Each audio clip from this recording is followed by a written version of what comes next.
உலகெங்கிலும் நடக்கும் முக்கிய நிகழ்வுகளை குறுஞ்செய்தி வடிவத்தில் தெரிந்து கொள்ள ஆதன் செயலியை டவுன்லோட் செய்யுங்கள். ஆதன் செயலியை டவுன்லோட் செய்ய டிஸ்கிரிப்ஷனில் உள்ள லிங்கை கிளிக் செய்யவும். கணவன் மனைவி பிரச்சனை, இந்த மாதிரியான பிரச்சனைகளுக்கு வீட்டிலேயே ஏதாவது எளிய தாந்திரிக பரிகாரம் இருக்கா சார்? உங்களுக்குள்ள ஒரு அந்யோன்யம் வரணும் அப்படின்னா அந்த மாதிரி கணவன் மனைவி வசியங்களுக்கெல்லாம் எத்தனையோ விஷயங்கள் தாந்திரிகத்தில் உண்டுங்க. எப்பயுமே வீட்டில் சுபிட்சமாக இருக்கணும். சிவபார்வதி வழிபாடு செஞ்சுட்டே வரவே இந்த அந்யோன்யங்கள் வீட்டில் நல்லா இருக்கும். நிறைய கடவுள்களுக்கெல்லாம் கடவுள் யாருன்னா எம்பெருமான் ஈசன் தான். பிரச்சனைகளுக்கு ருத்ராட்சம் மூலமாகவும் நிறைய கற்கள்லாம் சொல்லுவாங்க, ரத்தின கற்கள், நவரத்தின கற்கள், அதெல்லாம் எப்படி பயன்படுத்தலாம் சார்? ஜனனகால ஜாதகத்தை வைத்து செய்யக்கூடிய பரிகாரம் தான் அவுட் ஆஃப் 100ல் 70% ஜெயிக்கும். 30% கர்ம வினை அதை விட ஜாஸ்தி இருந்தால் அதுவும் பலிக்காது. இதுதான் வருத்தமான உண்மையான உண்மை. ருத்ராட்சத்தை வைத்து நம்ம பண்ணலாமா? உங்களை எல்லாத்தையும் கைகூப்பி சொல்கிற ஒரு விஷயம் என்னென்னா, நீங்கள் ஆணாக இருந்தாலும் சரி பெண்ணாக இருந்தாலும் சரி, உங்களை கெஞ்சி கேட்குறது என்னென்னா, சில பேர், நான் சொல்கிறேன் தவறாக நினச்சிக்காதீங்க, இப்படியெல்லாம் சுவாமி பார்க்காது. மனுஷனோட வசதிக்காக ஏற்படுத்தினது தாங்க ஜாதி, மனுஷனோட தேவைக்கு உருவாக்குனது தாங்க உணவு. அசைவம் சாப்பிட்றவங்க கெட்டவங்களும் கிடையாது, அதே மாதிரி அசைவம் சாப்பிடாமல் இருக்கிறவங்க எல்லாருமே நல்லவங்களும் கிடையாது. இதை தாந்திரிக ரீதியாக நீங்கள் பார்த்தீங்க அப்படின்னு சொல்லி சொன்னால் பஞ்சமுகி ருத்ராட்சம் ரொம்ப ரொம்ப நல்லது.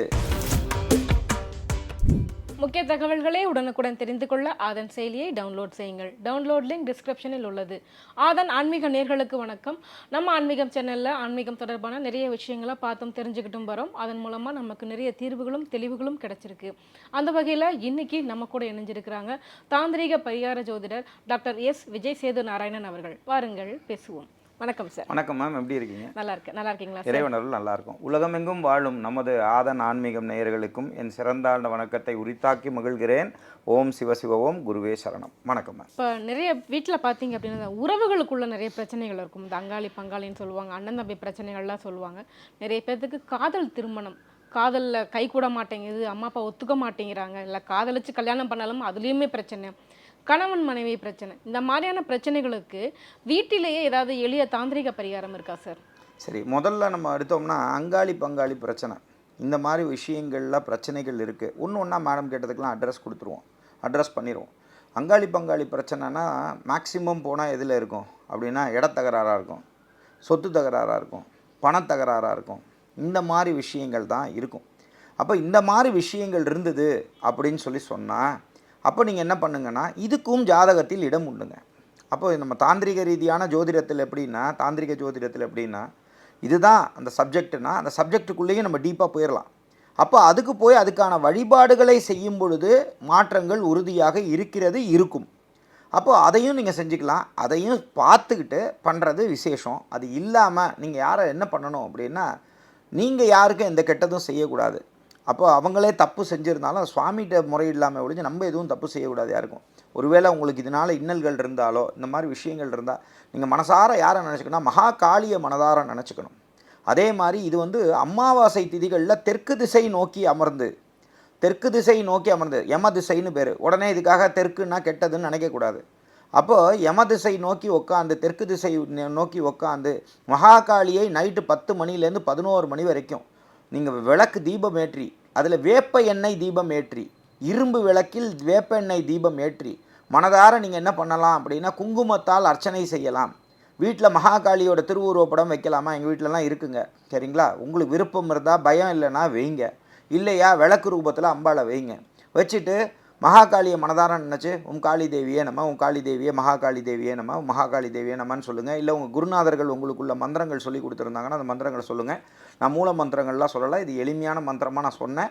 பட் இருந்தாலும் இதை நீங்கள் என்ன பண்ணணுன்னா, உங்களுடைய மோதிர விரலாலும் கட்டை விரலாலும் எடுத்து இந்த பூஜையை பண்ணிகிட்டே வாங்க. இதை நீங்கள் செய்ய நீங்கள் 6 அமாவாசை செஞ்சு முடிக்கிறதுக்குள்ள இதில் கருப்பு கம்பளி போட்டு செய்யுங்க. சரிங்களா? இதெல்லாம் உச்சக்கட்ட விஷயங்கள் நான் எளிமையாக சொல்லித்தரேன் நம்ம நேயர்களுக்காக. அப்போ நீங்கள் இதை செய்யும் பொழுது என்ன ஆகும்னா, எதிரி உங்களுக்கு சும்மா இடைஞ்சல் பண்ணிகிட்டு இருந்தால் ஃபஸ்ட்டு இடைஞ்சல் நவரும். அப்புறம் கொஞ்ச நாள் கழிச்சு காம்ப்ரமைஸ்க்கு வருவாங்க. அந்த டயத்தில் நீங்கள் என்ன பண்ணக்கூடாது, ஒரு 10 கேட்டிருந்தீங்க 8 கிடச்சிருச்சுன்னா இப்போ சாமி முடிச்சுக்கணும். இல்லை எனக்கு இன்னும் வேணும் அப்படின்னு சொல்லி போனீங்கன்னா பேராசை பெருநஷ்டமாகவே முடியும். ஒன்றுமே இல்லாமல் இருக்கிறது சம்திங் இஸ் பெட்டர் தான் நத்திங்னு மூவ்மெண்ட் ஆகிடுது அப்படின்னு சொன்னால் அடுத்து நீங்களும் கொஞ்சம் கார்டியல் ரிலேஷன்ஷிப்போட, அதாவது ஒரு சுமூகமான உறவுகளோட அவங்கள்ட்ட போய் முடிச்சுக்க பார்க்கணும். அடுத்தது காதல் திருமணம். நீங்கள் நல்லா பாசமாக புரிஞ்சுக்கணும் நண்பர்களே. காதலிக்கலாம், 100 பேர் 1000 பேர் காதலிக்கலாம். காதல்னால் ஜெயிக்க முடியுமா? காதல்னால் வாழ்க்கை நல்லா இருக்குமா? இதுக்காக ஜாதகம் பார்த்தவங்க எல்லாமே நல்லா இருக்காங்களா? அடுத்து கமெண்ட்ஸ் கேட்கலாம். காதலிச்சவங்க ஃபுல்லாக திருமணம் பண்ணுறதும் இல்லை, 100க்கு 100% ஜாதகம் பார்த்து முறையாக கட்டப்பொருத்தம் பார்த்து வாழ்கிறவங்களும் இல்லை. அதுவும் நம்ம ஜனனகால ஜாதகத்திலேயே இருக்கிறது. அப்படி நீங்கள் காதல் ரீதியான திருமணம் நடக்க மாட்டேங்குது அப்படின்னு சொன்னால் உங்களுக்கு பாசமாக ஒன்று சொல்கிறேங்க. ஒன்றா காதலிக்கிறதுக்கு முன்னாடி ஜாதகத்தை எடுத்துன்னு போய் பார்க்கணும். அப்படி இல்லைன்னா காதலுக்கு ஆக்சுவலாக வந்து பார்த்தீங்க அப்படின்னா இது கந்தர்வ மாங்கல்ய தாரணம்னு பேர். அப்போ காதலிக்கும் போது யாரும் போய் லவ் பண்ணுறவங்க போய் பார்க்குறதில்ல. அதனால் தயவு செஞ்சு அது அபத்தம். அவங்க காதலிக்கிறவங்களாம் தயவு செஞ்சு காதல் பண்ணுங்கள். காதல் பண்ணி முடிச்சுட்டு உங்களுக்குள்ளே சண்டை வருதுன்றதுக்காக ஜாதகம் சரியில்லைன்னு தூக்கிட்டு பார்த்தீங்கன்னா இந்த மாதிரி தோஷம் இருக்கிறவங்க தான் முதல்ல காதலே செய்வாங்க. சரிங்களா? அதனால் அதுக்கெல்லாம் ஜாதகத்துக்கும் சம்மந்தமே கிடையாது. ஒருவேளை காதலித்து நீங்கள் கல்யாணம் பண்ணிட்டீங்க, உங்களுக்குள்ள ஒரு அந்யோன்யம் வரணும் அப்படின்னா அந்த மாதிரி கணவன் மனைவி வசியங்களுக்கெல்லாம் எத்தனையோ விஷயங்கள் தாந்திரிகத்தில் உண்டுங்க. அப்போது அந்த இடத்துல வந்து நம்ம என்ன சொல்ல மாட்டோம், காதல் திருமணமா அதனால் இப்படி ஆகிடுது இதனால் அப்படி ஆகிடுதுலாம் இல்லை. கணவன் மனைவியாக இருக்கும் பட்சத்தில் நீங்கள் யாரையோ மனசில் வச்சுட்டு ஏங்க நானும் அவரும் நல்ல வசியமே சந்தோஷமாக இருக்கலாமான்னு சொல்லிலாம் தயவு செஞ்சு எங்கள் ஆஃபீஸ்க்கு ஃபோன் பண்ணாதீங்க. அந்த சப்ஜெக்டில் உள்ளவங்க நம்ம கிடையாது. ஸோ கணவன் மனைவியாக இருந்து இந்த மாதிரி விஷயங்கள் இருந்தாலோ, இல்லை கணவன் மனைவியோடு சேர்ந்துருக்கும் போது இன்னொருத்தங்க சில இடைஞ்சல் பண்ணிக்கிட்டு உங்கள் குடும்பத்தை பிரிக்கிற மாதிரி இருந்தாலோ உங்களுடைய ஜனனகால ஜாதகங்கள் இருக்கும் பட்சத்தில் சேர்த்து வச்சிடலாம். அடுத்தது இந்த மாதிரி விஷயங்களில் சந்தோஷமாக வாழக்கூடிய விஷயங்களில் வரும்பொழுது பாசமாக சொல்கிறது என்னென்னா, எப்பயுமே பூஜை புனஸ்காரத்துக்கு நம்பிக்கை இருக்கிறவங்களா இருப்பின், பூஜை புனஸ்காரம் என்பது உங்களுடைய வாழ்க்கையில் ஒரு அங்கமாக வச்சுக்கோங்க. பூஜைகள் செய்கிறதெல்லாம் பரிகாரம் கிடையாது. அதனால் பூஜைகள் செய்கிறதும், விநாயகர் வழிபாடு டெய்லி செஞ்சுட்டு வர்றதும், அதே மாதிரி உங்கள் குலதெய்வத்தை வழிபட்டுட்டே வர்றதும், வழிபாட்டில் எப்பயுமே வீட்டில் சுபிட்சமாக இருக்கணும். சிவபார்வதி வழிபாடு செஞ்சுட்டே வரவே இந்த அந்யோன்யங்கள் வீட்டில் நல்லாயிருக்கும். நிறைய கடவுள்களுக்கெல்லாம் கடவுள் யாருன்னா எம்பெருமான் ஈசன் தான். அதனால் அவரை வழிபட சிவபார்வதி வழிபாடுகள் செய்ய சிவமாக வழிபடுங்கள். சிவம் காக்கும் சிவம் வெல்லும், சிவம் காக்கும் சிவம் வெல்லும், சிவம் காக்கும் சிவம் வெல்லும்னு கும்பிட சிவனும் பார்வதியும் சேர்ந்து உங்களை காப்பாற்றுவாங்க. சிவனும் பார்வதியும் சேர்ந்து உங்களை ஜெயிக்க வைப்பாங்க. இதை விடாமல் செய்யுங்க, நல்லா இருங்க. இப்போ அடுத்து பார்த்தீங்கன்னா அப்படின்னா நம்ம லைஃப்பில் நிறைய பேர் நிறைய பிரச்சனைகளை வந்து ஃபேஸ் பண்ணிக்கிட்டே இருந்திருப்போம். அதுக்கு நிறைய பரிகாரங்களை தேடி போவாங்க, நிறைய கோயிலை தேடி போவாங்க, ஜாதகத்தை எடுத்துகிட்டு போவாங்க.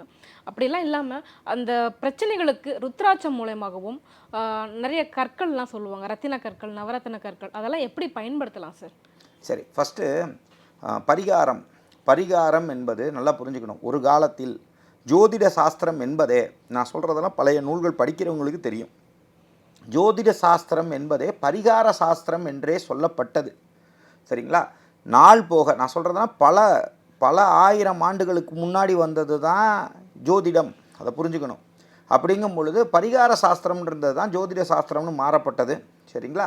அப்போ நான் கோயிலாக போனால் நடக்கலைன்னா நான் திருப்பியும் அதுக்கு தான் ஒவ்வொரு நிகழ்ச்சியிலும் நான் சொல்லிகிட்டே ஸ்ட்ரெஸ் பண்ணி சொல்கிறதுக்கான காரணம்னா, ஜனனகால ஜாதகத்தை பார்த்து கொண்டு மேஷராசி அன்பர்களே இன்று நாள் எப்படி இருக்கும் தெரியுமா அப்படின்னா நடக்காது. நான் சொல்கிறத புரிஞ்சுக்கோங்க. ஏன்னா நம்ம ஜனனகால ஜாதகத்தில் அந்த ராசிக்கும் மட்டும் வேலை இல்லை. உங்களோட தசாநாதன் எப்படி இருக்குது, உங்களோட புத்திநாதன் எப்படி இருக்குது, உங்கள் லக்னாதிபதி எப்படி இருக்குது, கோல்சாரம் எப்படி இருக்குது, அதில் 7.5 நாட்டு சனி இருக்கா, அஷ்டமத்து சனி இருக்கா, இதெல்லாம் கம்பைண்டாக பார்த்துட்டு அதுக்கு தகுந்த மாதிரி நீங்கள் பரிகாரங்கள் செய்தால்தான், அது ஆன்மீக ரீதியான பரிகாரமாக இருந்தாலும் சரி, கோயில் ரீதியான பரிகாரங்களாக இருந்தாலும் சரி, பூஜை புனஸ்காரங்களாக இருந்தாலும் சரி, ஜனனகால ஜாதகத்தை வைத்து செய்யக்கூடிய பரிகாரம்தான் அவுட் ஆஃப் 100ல் 70% ஜெயிக்கும். 30% கர்ம வினை அதை விட ஜாஸ்தி இருந்தால் அதுவும் பலிக்காது. இதுதான் வருத்தமான உண்மையான உண்மை. சரிங்களா? அடுத்தது இப்போ மேடம் கேட்டாங்க, சரி இந்த மாதிரி விஷயங்களில் பரிகாரங்கள் இந்த மாதிரி விஷயங்கள் இல்லாமல் ருத்ராட்சத்தை வைத்து நம்ம பண்ணலாமா? உங்களை எல்லாத்தையும் கைகூப்பி சொல்கிற ஒரு விஷயம் என்னென்னா, நீங்கள் ஆணாக இருந்தாலும் சரி பெண்ணாக இருந்தாலும் சரி, உங்களை கெஞ்சி கேட்குறது என்னென்னா, சில பேர் நான் சொல்கிறேன்னு தவறாக நினச்சிக்காதீங்க, ருத்ராட்சம் என்பது யார் வேணால் அணியலாம். இதை நீங்கள் ஃபஸ்ட்டு பேசிக்காக புரிஞ்சுக்கோங்க. இப்போ நான் சொல்கிறதுக்கே நான் ஒரு வீடியோ போட்டிருந்தேன், ருத்ராட்சம் அசைவம் சாப்பிட்றவர்கள் அணியலாமான்னு போட்டிருந்தேன். அது பல மில்லியன் வியூ போச்சு. சரிங்களா? என்னுடைய யூடியூப் சேனலில் ஸ்ரீதாந்திரிக் அஸ்ட்ராலஜி யூடியூப் சேனலில் போச்சு. போகும்போது நிறைய பேர் கோவப்பட்டாங்க, பல பேருக்கு பிடிச்சிருந்தது. பட் உண்மையை புரிஞ்சுக்கோங்க. நான் என்ன சொல்கிறேன், அங்கிங்கனாதபடி எங்கும் பிரகாசமாய் ஆனந்த ரூபமாக அருளோடு இருப்பவர் தான் ஈசன். அப்போ அவர் வந்து தூண்லேயும் இருப்பார், துரும்புலையும் இருப்பார், உங்ககிட்டயே இருப்பார், என்கிட்டயே இருப்பார், வேடன்கிட்டயே இருப்பார், மனிதன்கிட்டயே இருப்பார், ஒரு குரங்குகிட்டயே இருப்பார், எல்லாட்டையும் இருப்பார். சுவாமி வந்து நீங்கள் நான் வெஜிடேரியன் சாப்பிட்றீங்களா, நீங்கள் வெஜிடேரியனா, நீங்கள் இந்த கம்யூனிட்டியா, நீங்கள் அந்த இப்படியெல்லாம் சுவாமி பார்க்காது. மனுஷனோட வசதிக்காக ஏற்படுத்தினது தாங்க, மனுஷனோட தேவைக்கு உருவாக்குனது தாங்க உணவு. ஸோ இதில் வந்து ஒருத்தர் சைவமாக இருக்கீங்கன்றதுக்காக அசைவம் சாப்பிட்றவங்க கெட்டவங்களும் கிடையாது. அதே மாதிரி அசைவம் சாப்பிடாமல் இருக்கிறவங்க எல்லாருமே நல்லவங்களும் கிடையாது. ஸோ அதனால் ருத்ராட்சம் என்பது இதை தாந்திரிக ரீதியாக நீங்கள் பார்த்தீங்க அப்படின்னு சொன்னால் பஞ்சமுகி ருத்ராட்சம் ரொம்ப ரொம்ப நல்லது. இப்போ நீங்கள் அடுத்தது கேட்கலாம், அப்போ நான் ருத்ராட்ச மாலை போட்டுண்டு நான் அசைவம் சாப்பிட்லாமா அப்படின்னு கேட்டிங்கன்னா, உங்களுக்கு கொஞ்ச நாள் குறுகுறுன்னு ஒரு மாதிரி மனசுக்கு கஷ்டமாக இருந்தது அப்படின்னு சொன்னால் சாப்பிடும்போது மட்டும் கழட்டி வைங்க, சரிங்களா? பட் இருந்தாலும் நான் திருப்பியும் சொல்கிறேன், இதுக்கும் அதுக்கும் தயவு செஞ்சு எல்லாத்தையுமே போய் ரொம்ப இதாக போய் நீங்கள் குழப்பிக்காதீங்க. அதுக்காக பெரிய பெரிய ருத்ராட்சம் மாட்டக்கூடாது. ஏன்னா நீங்கள் சைவ சித்தாந்தத்துக்குள்ளே நீங்கள் போயிட்டு தீட்சைகள்லாம் வாங்கிட்டீங்கன்னா இது பக்கமே வரக்கூடாது. நான் சொல்கிறது லௌகீக வாழ்க்கையில் இருப்பவர்கள். சின்ன சின்ன மணி இருக்குது, 8 mm வரைக்கும் போடலாம். ரொம்ப பெரிய பெரிய ருத்ராட்சத்தை போட்டுட்டு நம்மலாம் அகோரிகள் கிடையாது, புரிஞ்சுக்கணும். அப்படிங்கும்போது அந்த சப்ஜெக்டுக்கே வரல. லௌகீக ரீதியாக இருக்கும் பொழுதும் அதே மாதிரி ருத்ராட்சம் போட்டு கணவன் மனைவியாக அந்த சில விஷயங்களில் ஈடுபடலாமான்னா அதெல்லாம் கழட்டி வச்சுருங்க. பட் இருந்தாலும் நான் அசைவம் உண்றேன், ஆனால் ருத்ராட்சம் இதுக்காக நான் போடாமல் இருக்கேன்னு பயந்துட்டு இருக்கிற அன்பர்களுக்காக சொல்கிறேன், ருத்ராட்சம் நீங்கள் அணிஞ்சிங்கனாலே பல தடைகள் விலகும். ரெண்டாவது, நல்ல ஒரு ருத்ராட்சத்தை வாங்குங்க. நான் சொல்கிறது ஏன் நான் அதை சொல்கிறேன்னா, உடஞ்சி போனதோ பின்னப்பட்டதோ அது எத்தனையோ இது வந்து பார்த்திங்கன்னா வெறும் கொட்டையை எடுத்து வச்சுட்டு ருத்ராட்சமும் கொட்டை தான், ருத்ராட்ச கொட்டை வேறு, சாதாரணமாக இருக்கக்கூடிய சில கொட்டைகளை வந்து கார்விங் பண்ணி விற்கிற இது வேறு. ஸோ அது ஒரிஜினலான ருத்ராட்சம்ங்கிறது அது பின்னப்படாமல் இருக்கணும், ஓட்ட உள்ளாததாக இருக்கணும். ஸோ இந்த மாதிரி விஷயங்கள்லாம் எத்தனையோ இதில் இருக்குது, நல்ல நல்ல ருத்ராட்சங்கள் கிடைக்கும். அதை நீங்கள் பாருங்கள். ஒருவேளை ஒரிஜினல் ருத்ராட்சம் வேணால் நீங்கள் பாருங்கள். அடுத்தது மேடம் கேட்டாங்க, ரத்தினங்கள் கேட்டாங்க. நான் சொல்கிறேன், பாசமாக சொல்கிறேன், புரிஞ்சுக்கோங்க. ரத்தினங்களுக்கு சக்தி இருக்கா? இருக்குது. நான் சொல்கிறது புரிஞ்சுங்களா? உபரத்தினங்களுக்கு சக்தி இருக்கா? கொஞ்சம் கம்மி தான். ஆனால் இதை வச்சு நீங்கள் ரத்தினங்கள் அணிந்தால் நீங்கள் பெரிய கோடீஸ்வரன் ஆயிடுவீங்க அப்படின்னு யாராவது உருட்டுனாங்கன்னா தயவு செஞ்சு மன்னிச்சுக்கோங்க, சாரி.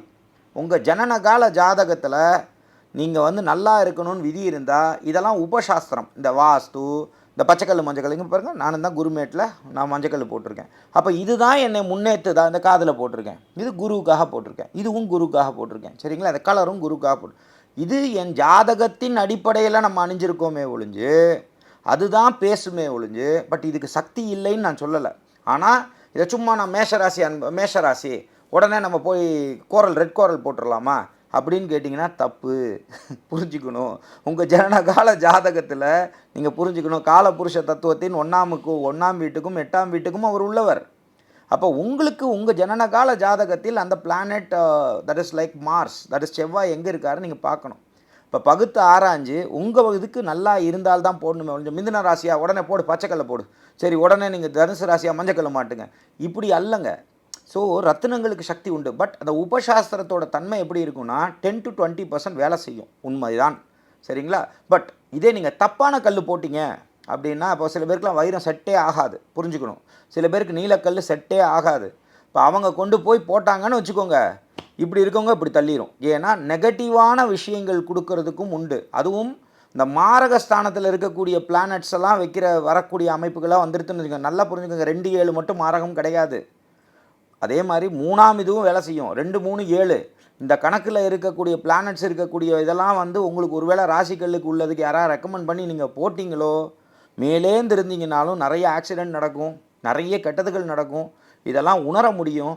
ஸோ இந்த மாதிரி விஷயங்கள்லாம் அதுக்குன்னு சக்தி இருக்குது. பட் அதுக்கும் நீங்கள் ஜனனகால ஜாதகத்தை பார்த்துன்னு அந்த முடிவுகள் எடுக்கிறது உங்களுக்கு நல்லது. ஒருவேளை கன்சல்டேஷன் வேணும்னா, முன்னாடி நம்ம பேசின எல்லா இதுக்கும் பெய்டு கன்சல்டேஷன் வேணும்னா நீங்கள் எடுத்துக்கலாம். Okay sir. அதே மாதிரி பார்த்தீங்க அப்படின்னா, அந்த தாந்திரிக பரிகாரத்தை பொறுத்த மட்டும் பார்த்தீங்கன்னா, அந்த ஹோமம் செய்கிறது, பூஜை செய்கிறதுல வந்துட்டு எந்த அளவுக்கு வந்து பலன்கள் கொடுக்கும், அது மாதிரி எந்த அளவுக்கு இது ரொம்ப முக்கியத்துவம் வாய்ந்தது சார்? அதாவது தந்திரி பூஜைகள்ன்றது வைதிக பூஜைகள்னு ஒன்று இருக்குது, அதே மாதிரி மாந்திரிக பூஜைன்னு இருக்குது, தாந்திரிக பூஜைகள் இருக்குது. நீங்கள் என்ன புரிஞ்சுக்கணும்னா, தந்திரி பூஜைகள்ன்றது மலையாள ரீதியாக பண்ணக்கூடிய மெத்தட்ஸ், சரிங்களா? இது எங்களோட பூஜைகள்லாம் எப்படி இருக்கும் அப்படின்னு பார்த்தீங்கன்னா, இப்போ பேர்லாம் சொல்ல விரும்பலை, ஒரு டாப் லெவலில் இருக்கக்கூடிய இன்றைக்கி பேசப்படக்கூடிய, ஏன்னா இதெல்லாம் ஒரு காலத்தில் ஒருத்தங்க நல்லா இருப்பாங்க, அப்புறம் அவங்க தலைமுறை அடுத்த தலைமுறை அது மாதிரி இன்றைக்கி இருக்கக்கூடிய டாப் லெவல் அஸ்ட்ராலஜர்ஸ்க்கெலாம் பர்சனலாகவே நாங்கள் யாருன்றதே தெரியும். சரிங்களா? எங்கள் பரம்பரை யார், நாங்கள் யார் அப்படிங்கிறதெல்லாம் அவங்களுக்கு தெரியும். ஸோ அப்போ நாங்கள் பண்ணக்கூடிய அவங்களுக்கே நாங்கள் நிறைய பூஜைகள்லாம் பண்ணி கொடுத்துருக்கோம். அப்படின்னா மலையாள ரீதியான பூஜைகள்லாம் அப்படி இருக்கும். பகவதி அம்மன் கோயில் எப்படி நடந்துட்டுருக்கு, அதே மாதிரி நம்மளோட சோட்டானிக்கார பகவதி அம்மன் கோயிலாக இருக்கலாம், குருவாயூரப்பன் கோயில் பூஜையாக இருக்கலாம், ஐயப்ப சுவாமி கோயிலில் பூஜைகள் எப்படி நடக்கும். இந்த மலையாள ரீதியான பூஜைகள் தான் தந்திரி பூஜைகள். அப்போது இதுதான் உயர்ந்தது, வைதிக பூஜைலாம் கெட்டது, மாந்திரிக பூஜை கெட்டது, இப்படிலாம் சொல்கிறதுக்கு அடியன் கிடையாது. இதோட தன்மை என்னென்னா நம்பிக்கை சார்ந்த விஷயம். நாங்கள் ஃபஸ்ட்டு பார்க்குறது என்ன பார்ப்போம், அவங்களுடைய ஜனனகால ஜாதகத்தில் என்ன இருக்குது, என்ன நிலை இருக்குது, அவங்க என்ன பர்பஸ்க்காக வராங்க, இது இல்லாமல் அவங்களுக்கு என்ன மாதிரி நம்ம பண்ணி கொடுக்கணுங்கிறத ரொம்ப டீப்பாக போய் அவங்களுக்குள்ளே பயன்பட்டு வெறும்னா நாங்கள் பூஜை பண்ணி கொடுத்து நவுறதில்ல. அவங்கள அதுக்கு தகுந்த மாதிரி பயிற்சியும் பண்ணி கொடுத்துட்றோம். அவங்களுக்கு உண்டான விஷயங்களை கற்றும் கொடுக்கும்போது, அவங்களுக்கு மீன் பிடிக்க கற்றும் கொடுக்கும்போது என்ன ஆகிடுதுன்னா, அடியேன்கிட்ட வரக்கூடிய அமைப்பில் நாங்களும் 5வது தலைமுறையாக இருந்துகிட்ருக்கோம் அடியேனும். அப்போ நம்ம அந்த பூஜைகளும் செஞ்சு கொடுத்தா அவங்களையும் அப்படியே அரவணைச்சு அப்படியே கொண்டு போகும்போது அவங்க ஜெயிச்சிட்றாங்க. இதுதான் யதார்த்த உண்மை.